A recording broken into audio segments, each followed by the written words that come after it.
Hello everyone, स्वागत है आप सभी का ऑनलाइन स्टडी जोन में। आज की इस वीडियो में बात करने वाले हैं बिहार एसआई मेंस एग्जाम्स के लिए मैथ्स और रीजनिंग का डे 23। आई होप कि फ्रेंड्स इससे पहले कि आपने सारे पार्ट्स को जरूर देखा होगा। नहीं भी देखा है तो मैं आपको रिकमेंड करूंगा कि आप सारे पार्ट्स को जरूर देख लें, क्योंकि यहाँ पे जो भी मैं क्वेश्चंस करा रहा हूँ आपके आने वाले एग्जाम्स के लिए मोस्ट इंपॉर्टेंट है। आपके एग्जाम्स के अकॉर्डिंग यहाँ पे मैं क्वेश्चन लेकर चल रहा हूँ। ठीक है फ्रेंड्स, तो चलिए शुरू करते हैं और फर्स्ट क्वेश्चन देखिए आपके स्क्रीन पे क्या कह रहा है। तो क्वेश्चन आपके सामने यही है कि x cube minus 4x² plus 19 बराबर 6 इंटू एक्स माइनस 1 दिया गया। तो आपसे पूछा कि x² प्लस 1 बटे एक्स माइनस 4 की वैल्यू क्या होगी। तो फ्रेंड्स देखिए इस क्वेश्चन को कैसे करेंगे। सबसे पहले हम इसी को तोड़ेंगे। ठीक है, जो हमसे पूछा गया उसी को मैं लेकर चलता हूँ। तो यहाँ पे मैं आपको बोलूँगा अगर इसको क्रॉस कर लीजिए तो क्या होगा। अगर मान लीजिए एलसीएम लेकर के हल करेंगे तो क्या होगा, एलसीएम हो जाएगा एक्स माइनस 4 और इसको क्रॉस करेंगे तो x² इंटू एक्स माइनस 4 और प्लस में आपका 1। ठीक है फ्रेंड्स, इसके बाद इसको कैसे तोड़ सकते हैं, तो उसको मैं गुना कर देता हूँ, यानी कि एक्स क्यूब माइनस में 4x² और आपका ये हो जाएगा प्लस में 1। इतना कोई दिक्कत नहीं। और नीचे आप देखिए x माइनस 4 हो जाएगा। इतना करने के बाद हम एक चीज़ देखेंगे फ्रेंड्स कि क्वेश्चंस में देखिए क्या दिया गया कि x cube minus 4x² plus में 19। ठीक है, प्लस में 19 देगा तो हम एक बार इसको यहाँ पे लिख देता हूँ, थोड़ा सा आपको इस फॉर्म में ला देते हैं। जो क्वेश्चंस में दिया गया था इसको हम इस फॉर्म में ला देते हैं ताकि यहाँ भी इस वैल्यू को पुट कर सकें। तो देखिए हम इसको लिख सकते हैं कि x cube minus 4x² plus में 18 और प्लस में 1 बराबर में लिख सकते हैं कि फिर 6 इंटू एक्स माइनस 1 इतना लिख सकते हैं। और इसकी वैल्यू हम लोग निकाल लेते हैं। तो उधर मैं क्या करता हूँ कि इसको जो कहते हैं यहीं पर छोड़ करके, ध्यान से देखिएगा, इसको यहीं पे छोड़ देता हूँ और राइट साइड में इसको भेज देता हूँ, यानी कि 6x माइनस में आपका हो जाएगा 6 और माइनस में आपका ये हो जाएगा 1। इतना कर देते हैं। ठीक है फ्रेंड्स, इसके बाद देखिए हम लोग क्या करते हैं, सॉरी हम लोगों ने यहाँ पे मिस्टेक कर दिया। एक चीज़ यहाँ पे आपको इतना का वैल्यू निकालना है तो हम लोग क्या करेंगे, एक को यहीं छोड़ते हैं, इधर 18 लाते हैं। ठीक है फ्रेंड्स, माइनस में 18 आ जाता है। क्लियर, ये बात समझ में आएगा आपको कि मैंने किया क्या कि यहाँ पे x cube minus 4x² plus में 1 को ही छोड़ा और जो प्लस में आपका 18 वो राइट साइड में भेज दिया माइनस में 18। इतना करने के बाद हम इस वैल्यू को देखिए फ्रेंड्स, इस वैल्यू को यानी कि यह जो आपका वैल्यू दिख रहा है इसको हम यहाँ पे रख देते हैं। ध्यान से देखिएगा कैसे कैसे कर रहे हैं। तो इस वैल्यू के लिए हम यहाँ पे रखेंगे कितना, 6x माइनस में आपका माइनस 18 और माइनस 6 कितना हो जाएगा, माइनस 24 और बटे में x माइनस 4। क्लियर फ्रेंड्स, इसके बाद क्या कर सकते हैं, देखिए इसके बाद हम यहाँ से अगर ऊपर में 6 कॉमन ले लेते हैं तो क्या होगा, x माइनस आपका 4 हो जाएगा और नीचे भी आपका x माइनस 4। तो ऊपर और नीचे दोनों तरफ खत्म, यानी कह सकते हैं कि इस क्वेश्चन का राइट आंसर आपका 6 के बराबर हो जाता है। ठीक है फ्रेंड्स, उम्मीद करता हूँ कि आपको ये चीज़ समझ में आ गई कि हम लोगों ने कैसे किया है। नेक्स्ट क्वेश्चन दिया गया है कि x² minus 3x plus 1 equal to 0 हमें निकालना है कि x के पावर 6 प्लस x के पावर 4 प्लस x² प्लस 1 बटे में x क्यू का वैल्यू क्या होगा। इस क्वेश्चन को करने के लिए सिंपल सा पहले देखिए आपको यहाँ पे करना होगा, इस फॉर्म को तोड़ लीजिए। अगर मैं बोलूँ फ्रेंड्स आपको इन दोनों तरफ से क्या करो कि x से डिवाइड कर दो। ठीक है, x से डिवाइड करते हैं यानी कि करेंगे तो x माइनस में 3 और प्लस में 1/x इक्वल टू 0। अब इसको हम इस तरह से लिख सकते हैं 1/x equal to right side में आपका 3 हो जाएगा। ठीक है फ्रेंड्स, यहाँ तक कोई दिक्कत नहीं। अब आपके आगे देखिए क्या कर सकते हैं। आगे हम लोग करेंगे जो क्वेश्चन हमारा दिया गया, अब इसको आप भाग कर दो, यानी कि x/6 को सबसे x³ से डिवाइड करते चलेंगे। तो ऊपर में आपका x³ हो जाएगा, इधर डिवाइड करेंगे तो यहाँ पे सिर्फ x बचेगा और यहाँ पे करेंगे तो 1/x और इधर आपका 1/x³। इसको सजाकर हम लिख देते हैं एक जगह पे x³ प्लस 1/x³ और प्लस में x प्लस 1/x। ठीक है फ्रेंड्स, यहाँ पर हम लोग ने लिख दिया। अब एक चीज़ मैं आपको बताता हूँ, उस चीज़ को आप ध्यान से समझेंगे। ठीक है फ्रेंड्स, देखिए अगर आपके पास कभी भी इस टाइप का कंडीशन हो, यानी कि x plus 1/x equal to a, यानी कि a की वैल्यू कुछ भी दिया गया हो, तो आपका मान डायरेक्ट क्या होता है, x³ बटा 1 प्लस x³ के मान को आप डायरेक्ट लिख सकते हो फ्रेंड्स a³ माइनस 3a। ठीक है, डायरेक्ट आप इस फॉर्मूले को लगा सकते हो a³ माइनस 3a। जब भी आप क्यू करोगे तो आप इस फॉर्मूले को अगर तोड़ोगे तो आपका डायरेक्ट आपके पास आएगा a³ माइनस में 3a। हम लोग यहाँ पे यही पुट करने वाले हैं। क्लियर, देखिए यहाँ पे मैं पुट करता हूँ कि कैसे कैसे करके यहाँ पे मान को रखेंगे। x³ प्लस 1/x³ आपके पास ये दिया गया और मैंने आपको जस्ट बताया कि अगर इस टाइप का क्वेश्चन हो तो हमारे पास क्या है कि 1 प्लस 1/x की वैल्यू 3 दी गई है, तो हम यहाँ पे डायरेक्ट लिख सकते हैं 3 का क्यूब माइनस में 3 गुने a, यानी कि 3 हो जाएगा। ठीक है फ्रेंड्स, 3 गुने 3a और प्लस में आपका इतना का वैल्यू डायरेक्ट आपका 3 हो जाता है। उसके बाद देखिए क्या करेंगे, यहाँ पे 27 हो गया और माइनस में 9 और प्लस में 3, तो करेंगे तो कितना हो जाएगा, 27 और 3 कितना हो जाएगा 30 और 30 में से जब आपका 9 घटेगा तो फ्रेंड्स कितना हो जाएगा 21। इस क्वेश्चन का राइट आंसर हो जाएगा। उम्मीद करता हूँ कि आपको ये चीज़ समझ में आ गई कि हम लोगों ने कैसे कैसे किया है। ठीक है फ्रेंड्स, अगर आपको वीडियो पसंद आ रही हो तो वीडियो को लाइक ठोकिए, अपने दोस्तों के साथ भी जरूर शेयर कीजिएगा और साथ ही साथ चैनल पर पहली बार आए तो चैनल को सब्सक्राइब करके नोटिफिकेशन बिल को ऑन रखिए। बढ़ते हैं नेक्स्ट क्वेश्चन की तरफ। नेक्स्ट क्वेश्चन कह रहा है कि 20 मीटर लंबी सीढ़ी दीवार के सहारे लगी हुई है। तो फ्रेंड्स सीढ़ी होगी तो कहीं ना कहीं ये दीवार होगा और उसके बाद सीढ़ी इसी टाइप की लगी होगी। तो चले मैं मान लेता हूँ कि एक सीढ़ी है जो दीवार के सहारे लगी है और सीढ़ी की लंबाई कितनी है, 20 मीटर लंबी सीढ़ी। तो 20 मीटर लंबी सीढ़ी है और वो किसी ना किसी दीवार के सहारे लगी हुई है। क्लियर। आगे क्या बोल रहा है कि दीवार से लगी हुई है तो सीढ़ी का जो आधार है यानी कि सीढ़ी का जो आधार है वो दीवार से 10 मीटर की दूरी पर है। तो बिल्कुल करेक्ट है, यहाँ से ये दूरी जो होती है वो दीवार से 10 मीटर की दूरी हो जाती है। तो हमसे ये पूछा रहा है कि सीढ़ी के द्वारा जो दीवार पे बनाया जा रहा है वो कोण कितना होगा, ये कोण पूछा जा रहा है। ठीक है फ्रेंड्स, तो यहाँ से हम लोग किस तरह से निकाल सकते हैं। देखिए अगर हमारे पास थीटा निकालना है तो हम यहाँ पे देखेंगे कि किसके थ्रू हम निकाल सकते हैं। अगर हम देखें कि लंब, और लंब तो हमारे पास दिया नहीं है तो हम यहाँ पे कर सकते हैं कि आधार बटा कर्ण। तो आधार बटा कर्ण किस में होता है, तो आप कहोगे कि आधार जो बटा कर्ण होता है वो कॉस में होता है। तो हम लिख सकते हैं फ्रेंड कॉस थीटा की जो वैल्यू होगी वो आधार यानी कि 10 और कर्ण जो होगा वो 20। ठीक है, इसको कटाएंगे तो 1/2 और 1/2 कॉस में किसका मान होता है, तो कॉस 60 का मान होता है। तो कह सकते हैं फ्रेंड्स थीटा की जो वैल्यू होगी वो 60 डिग्री के बराबर होगी। कोई दिक्कत, आई होप कि आपको ये चीज़ समझ में आ गई होगी। ठीक है फ्रेंड्स, नेक्स्ट क्वेश्चन कह रहा है कि किसी वर्ग के भीतर खींचे गए वृत्त का क्षेत्रफल 9 पाई सेंटीमीटर स्क्वायर है। तो आपको बताना है कि वर्ग का क्षेत्रफल क्या होगा। काफ़ी अच्छा प्रश्न है। देखिए क्वेश्चन में क्या कह रहा है कि क्वेश्चन ये कह रहा है कि किसी वर्ग के भीतर, तो मैं मान लेता हूँ कि एक स्क्वायर है और इस स्क्वायर के भीतर फ्रेंड्स क्या किया जा रहा है कि एक वृत्त खींचा गया। तो इस तरह से खींच सकते हैं कि एक स्क्वायर के भीतर एक वृत्त हो गया। ठीक है, और आपके पास दिया गया कि इसका जो एरिया दिया गया, इसका क्षेत्रफल जो दिया गया वो 9 पाई सेंटीमीटर स्क्वायर दिया गया। तो कह सकते हैं फ्रेंड्स अगर हम यहाँ से इसका रेडियस निकाल लेते हैं तो रेडियस निकालेंगे तो हमारे पास इसका भुजा निकल जाएगा, क्योंकि यहाँ पे जो भी इसका रेडियस होगा वही इसका, अगर इसका डबल कर देंगे तो हमारे पास स्क्वायर के लिए भुजा निकल जाएगा। और जब भुजा निकल जाएगा तो वर्ग का क्षेत्रफल आपको पता है कि क्या होता है, वर्ग का क्षेत्रफल होता है कि भुजा स्क्वायर। तो साइड का स्क्वायर हम लोग कर लेंगे तो हमें करना क्या होगा, सबसे पहले यहाँ पे त्रिज्या निकालना होगा। तो त्रिज्या हम कैसे निकालेंगे, देखिए फ्रेंड्स वृत्त का क्षेत्रफल क्या होता है, वृत्त का क्षेत्रफल जो होता है वो पाई आर स्क्वायर होता है। तो मैं यहाँ पे लिखता हूँ कि वृत्त का क्षेत्रफल पाई आर स्क्वायर। तो पाई आर स्क्वायर की जो वैल्यू दी गई है वो कितना दी गई है, 9 पाई दिया गया। तो पाई से पाई खत्म और आर की वैल्यू निकालोगे तो आप यहाँ पे 3 निकल जाएगा। कोई दिक्कत नहीं, जब आर की वैल्यू 3 निकल गई तो हम यहाँ पे क्या करेंगे कि 3 हमारा जो आर है तो इसका जस्ट डबल करेंगे तो हमारा ये 6 हो जाएगा टोटल। ठीक है फ्रेंड्स, जब 6 हो गया तो आप यहाँ से देखो कि 6 का स्क्वायर करोगे तो कितना होगा, 6 छक्का 36, कह सकते हैं 36 जो कि सेंटीमीटर स्क्वायर बिल्कुल करेक्ट होगा वर्ग का क्षेत्रफल। ठीक है फ्रेंड्स, उम्मीद करता हूँ कि आपको इस समझ में आ गई होगी। अब यहाँ से 2-3 क्वेश्चंस और क्या पूछे जा सकते थे, तो ये पूछा जा सकता है कि वर्ग का विकर्ण क्या होगा। तो वर्ग का विकर्ण के लिए आप फॉर्मूला डायरेक्ट लगा सकते हो कि वर्ग का विकर्ण √2 गुने भुजा होता है। तो आप यहाँ से इसको भी निकाल सकते हो √2 गुने 6 करके। ठीक है, अगर पूछ लेता है कि वर्ग का परिमाप क्या होता है तो 6 गुने 4 कर दे तो परिमाप भी निकल जाता, 4 गुने 6 यानी कि 24 आपका परिमाप भी निकल जाता। तो फिलहाल इस क्वेश्चन में सिर्फ पूछा गया था एरिया। ठीक है फ्रेंड्स, आगे बढ़ते हैं। अगला प्रश्न ये कह रहा है कि श्रीमान जो एक्स हैं वो अपने कार्यालय से स्कूटर से 30 किलोमीटर प्रति घंटा की गति से अगर जाते हैं तो वो 6 मिनट जल्दी पहुंच जाते हैं। अगर वो 24 किलोमीटर प्रति घंटा की गति से जाते हैं तो फ्रेंड्स 5 मिनट की देरी उन्हें होती है। तो आपको बताना है कि कार्यालय से दूरी कितनी है। तो इस क्वेश्चन को मैंने बताने के लिए बहुत सिंपल सा तरीका आपको बताया था कि क्या किया जाता है। सबसे पहले तो आपको दोनों चाल का अंतर लिखा जाता है। तो मैंने आपको अंतर नहीं, दोनों चाल का गुना V1 गुने V2 हम लोग लिखते हैं, उसके बाद डिफरेंसेस लिखा जाता है। और या फिर आप इसको बोलोगे कि जो 6 मिनट का देरी और 6 मिनट का अंतर होता है उसको आप ऐड करके या फिर घटा करके लिखते हैं। ठीक है, यानी कह सकते हैं कि जो देरी, या फिर इसको आप इस तरह से समझो देरी या फिर पहले, दोनों को जोड़ करके लिखा था। मैं आपको बताता हूँ कैसे लिखेंगे। सबसे पहले आप इसको फॉर्मूले को आप ध्यान से समझिएगा कैसे कहता है। उसके बाद फ्रेंड्स दोनों का अंतर कर लो आप, दोनों का यानी कि दो भी पहले हो, दोनों का अंतर करते हैं, बड़े में से छोटे को घटा कर लिखेंगे। और यहाँ आप 60 से मल्टीप्लाई इसलिए करेंगे क्योंकि आपका ऊपर में जो है मिनट में होगा, इसको आप डिवाइड करोगे 60 से। ठीक है, इसको देखिए हम कैसे करेंगे। सिंपल सा मैंने आपको बताया कि पहले वो 30 किलोमीटर प्रति घंटा की चाल से जा रहे थे, उसके बाद वो क्या कर रहे हैं फ्रेंड्स कि 24 किलोमीटर प्रति घंटा की चाल से जा रहे हैं। तो दोनों को मैंने ऐड मल्टीप्लाई कर दिया।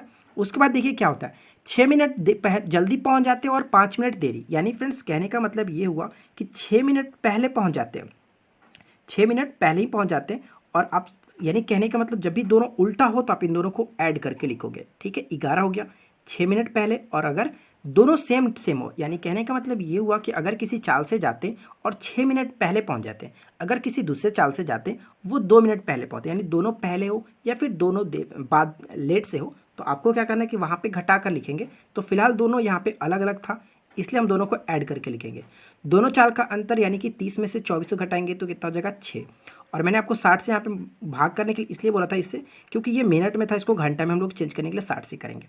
अब यहाँ पे देखिए फ्रेंड्स, 30 दूना ये 60 खत्म, 6 दूना 12, अब 12 दूना को घटाओगे तो 24 दो बार में, यानी 11 दूने 22 आपका राइट आंसर हो जाएगा। ठीक है, उम्मीद करता हूँ कि आपको ये चीज़ समझ में आ गई हो कि हम लोगों ने कैसे कैसे किया हुआ है।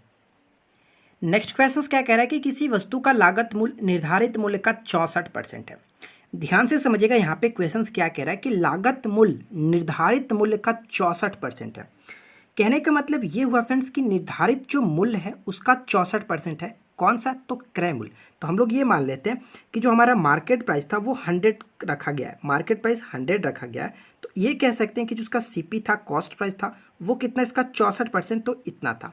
तो आप इस तरह से भी समझ सकते हैं कि 64 रुपये जो उसका कॉस्ट प्राइस था, जो उसने खरीदा था, उसको बढ़ा करके वो उसने 100% रखा, 100 रुपये रख दिया था। यही तो क्वेश्चन कह रहा है कि किसी वस्तु का लागत मूल्य जो वो निर्धारित मूल्य का 64% है। ठीक है फ्रेंड्स, इस तरह से हो गया।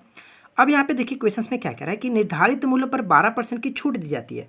यानी कहने का मतलब ये हुआ कि निर्धारित मूल्य तो ये था, उसने जो मार्केट प्राइस अंकित किया था उसी पर छूट दे रहा है। तो 12% की जब छूट देगा तो वो कितना हो जाएगा, जब वो 12% की छूट दे के साथ वो बेचेगा तो इसको आप कह सकते हो कि 12% छूट, यानी कि वो 88 रुपये में उस वस्तु को बेचेगा।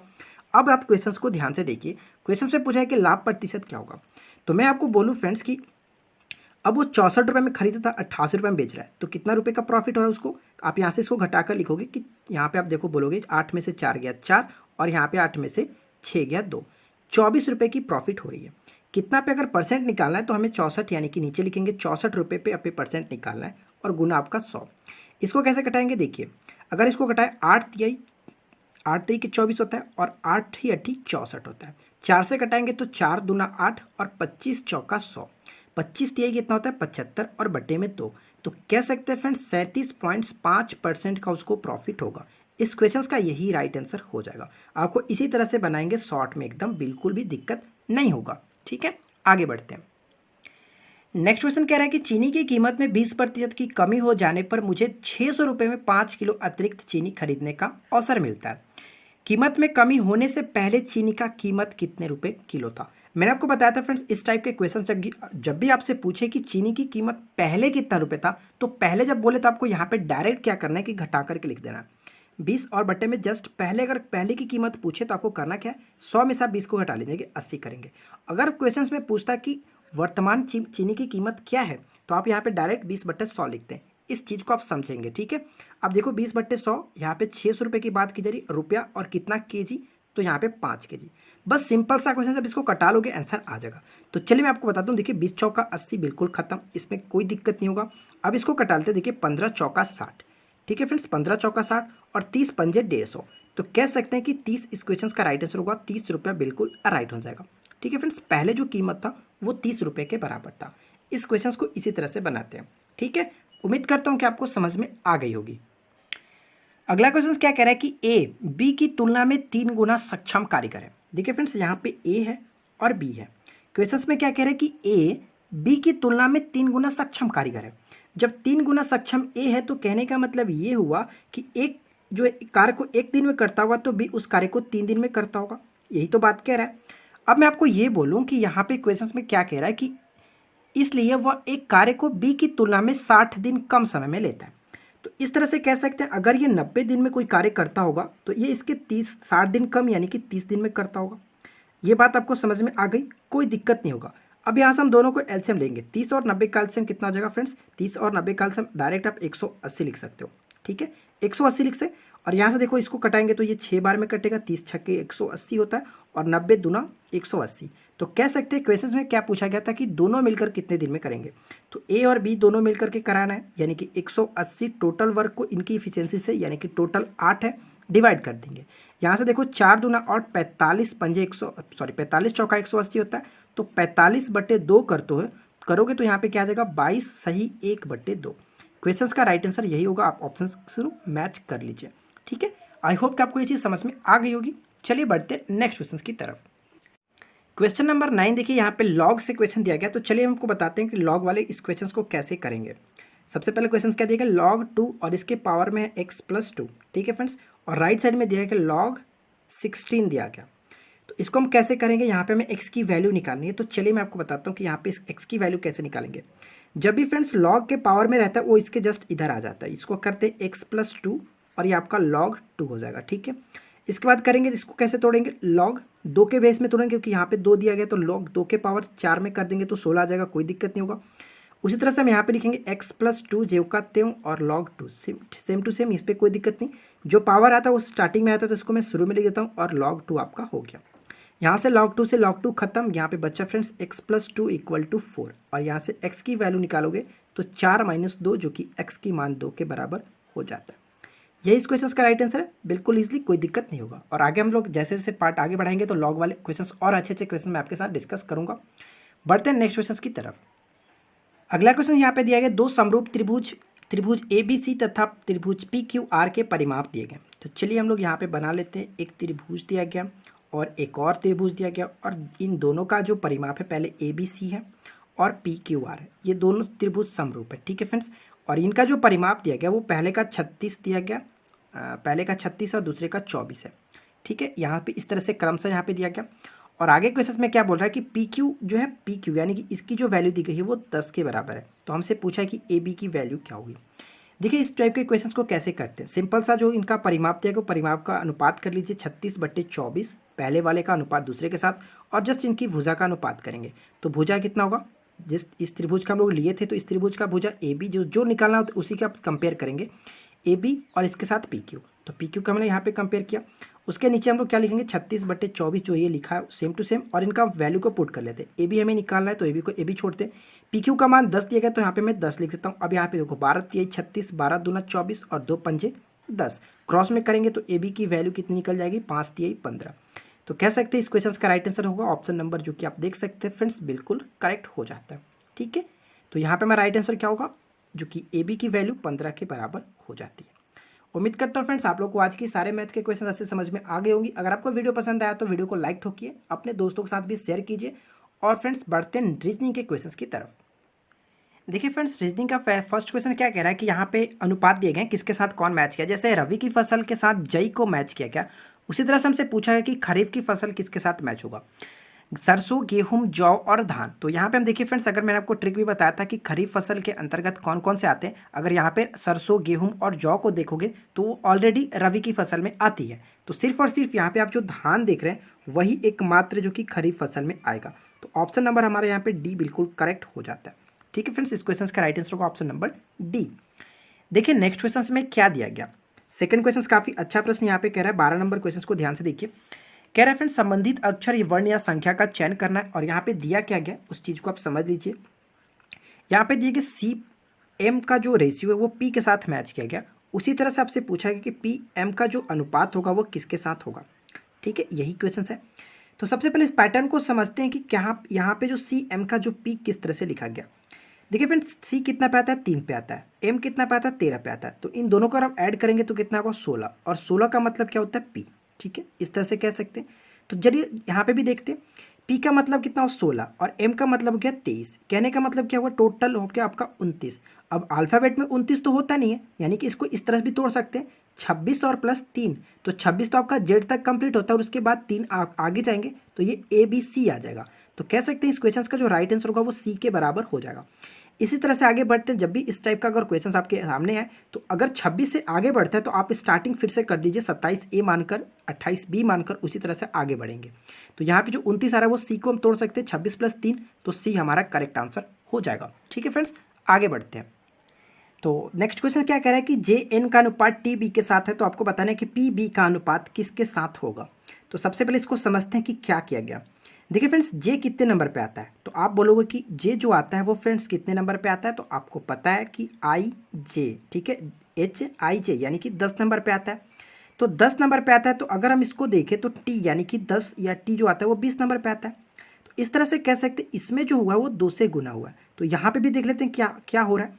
अब देखो N जो होता है वो कितने नंबर पे आता है, N जो होता है वो 14 नंबर पे आता है, और जो आपका बी है वो यानी कि अगर इसका मल्टीप्लाई करेंगे यहाँ पर भी 2 तो हो जाना चाहिए 14 दूनी 28। तो 28 का मतलब क्या हुआ, 28 का मतलब ये हुआ कि 26 प्लस 2।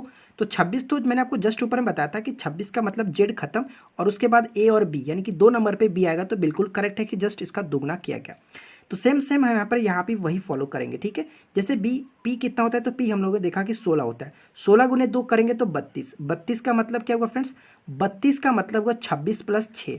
तो 26 प्लस 6, 6 नंबर पे क्या आता है, 6 नंबर पे आपका एफ आएगा, एफ आएगा। उसके बाद देखिए यहाँ पे हम लोग करेंगे तो बी के साथ डी आना चाहिए, तो बी के साथ डी यानी कि बी कितने नंबर पे आता है, 2 नंबर पे, 2 गुना 2 4, तो कह सकते हैं 4 नंबर पे डी आता है। तो इस क्वेश्चन का राइट आंसर होगा एफ और डी। उम्मीद करता हूँ कि आपको ये चीज़ समझ में आ गई होगी। चलिए नेक्स्ट क्वेश्चन देखते हैं। तो देखिए फ्रेंड्स, यहाँ पे हमें मिसिंग नंबर निकालना है कि यहाँ पे क्या होगा। तो सबसे पहले आपको पैटर्न को समझना पड़ेगा कि ये किस तरह से किया गया। तो उम्मीद करूँगा कि आपने इस वीडियो को रोक करके खुद से ट्राई किया होगा। तो देखिए फ्रेंड्स, सबसे पहले मैं आपको बता दूं कि अगर आप यहाँ पे देखिए इसमें से इसको घटा लेते हो तो यहाँ पे आ जाता है 93 में से अगर हमको 57 को घटाते हैं तो बिल्कुल करेक्ट है कि 36 आता है। सेम टू सेम यहाँ पर भी करेंगे तो 7 में से 2 गया, 7 में से 9 में से 7 गया तो 2, और 5 में 9 में से 5 गया 4, बिल्कुल करेक्ट है। यहाँ यानी कि कह सकते हैं कि ऊपर वाले में से सेकंड को घटाया गया। तो यहाँ पर भी देखिए अगर 61 में से अगर 44 को घटाते तो लास्ट में कितना आएगा, 17, बिल्कुल करेक्ट है। ठीक है फ्रेंड्स, आपका उम्मीद करता हूँ कि आपको ये चीज़ समझ में आ गई होगी। क्लियर, आगे बढ़ते हैं। तो देखिए फ्रेंड, नेक्स्ट क्वेश्चन में क्या दिया गया, एक प्रकार का ये सीरीज दिया गया और आपको बताना है कि अक्षरों का कौन सा सेट इसे पूरा करेगा, यानी हमें यहाँ पे भरना है, कैसे भरेंगे। इससे पहले मैंने आपको एक क्वेश्चन इसमें कराया था। सबसे पहले आपको ये बताता है फ्रेंड्स, इसको आप क्या करो कि गिनते हैं पहले 1 2 3 4 5 6 7 8 9 10 11 12, ये 12 है। आप इसको क्या करो कि या तो 6 भाग में बांट दो और या फिर आप इसको 4 भाग में बांट दो। तो मैं आपको यहाँ पे रिकमेंड करूँगा फ्रेंड्स, आप 6 भागों में बांटो, क्योंकि यहाँ पे देखिए अगर देखो यहाँ पे डी और यहाँ पे डी डायरेक्ट दिख रहा है, तो आप इसको क्या करो कि 6 भागों में बांट लो। 2 भागों में बांट लिया, अधिकतम भागों में बांटोगे तो काफ़ी अच्छा ही रहता है। तो अब देखिए यहाँ पे हम क्या करेंगे, अगर हम इन तीनों को देखें तो सी डी डी यानी फ्रेंड्स सी डी यानी कि कह सकते हैं यहाँ पे एक और सी आएगा। चलिए यहाँ पे तो सी आ गया, यहाँ पे हम लोगों ने सी भर लिया। उसके बाद देखिए यहाँ पे स्टार्टिंग में क्या कि ए बी है, तो यहाँ पे भी हम ए भर सकते हैं। ठीक है, यहाँ पे हम लोगों ने ए भर लिया। उसके बाद देखिए फ्रेंड्स क्या कर सकते हैं, अगर हम यहाँ पे देखें तो सब चीज़ रिपीट हो रहा है, तो इस तरह से कह सकते हैं सी डी डी। तो यहाँ पे अगर हम बी भर देते हैं तो यहाँ पर भी बी भर देते हैं, तो क्या होगा A B B C C D, यानी ए एक बार आ रहा है, बी 2 बार, सी 2 बार और डी लास्ट में 1 बार। तो हमारा पैटर्न बिल्कुल करेक्ट होगा। अब यहाँ पे आप मैच करके देखेंगे ऑप्शंस मैच कर रहा है कि नहीं। एक बार बी भरा, उसके बाद ए भरा, उसके बाद फिर से बी भरा और उसके बाद हम लोगों ने सी भरा था। हम लोगों ने यही 4 लेटर भरा और आपके पास यही ऑप्शंस मैच करना है। तो देख सकते हैं फ्रेंड्स, बिल्कुल करेक्ट है, ऑप्शंस बी में आप मैच कर सकते हैं। तो उम्मीद करूंगा कि आपको ये चीज़ समझ में आ गई हो कि हम लोगों ने कैसे इसको भरा है। ठीक है, आगे बढ़ते हैं। तो देखिए फ्रेंड, नेक्स्ट क्वेश्चन में क्या कह रहा है, यहाँ पे पूछा जा रहा है कि कितने शिक्षित लोग जो कि नौकरी पेशी हैं। क्वेश्चन आपके सामने इसी टाइप का दिया गया। तो अब मैं आपको ये बोलूँ कि यहाँ पे शिक्षित लोग आप देखिए कौन सा हो रहा है। तो शिक्षित लोग ये वाला डिनोट कर रहा है। तो शिक्षित लोग में अगर आप यहाँ पे देखो तो अगर इसको हम लोग नौकरी पेशी, तो नौकरी पेशी में इसके अंतर्गत आना चाहिए।